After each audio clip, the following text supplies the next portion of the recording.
أعوذ بالله من الشيطان الرجيم. بسم الله الرحمن الرحيم.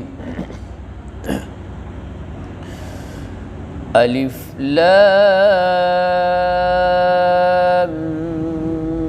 ميم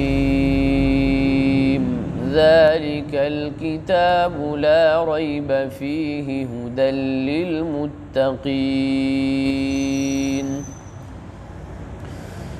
الذين يؤمنون بالغيب ويقيمون الصلاة ومما رزقناهم ينفقون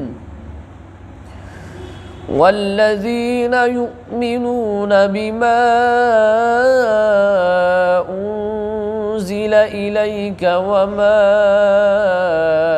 أنزل من قبلك وبالآخرة هم يوقنون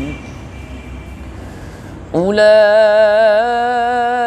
على هدى من ربهم وأولئك هم المفلحون إن الذين كفروا سواء عليهم أأنذرتهم أم لم تنذرهم لا يؤمنون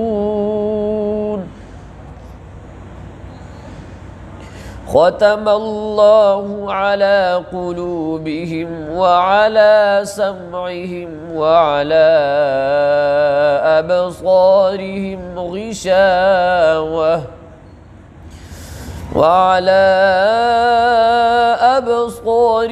غشاوة ولهم عذاب عظيم.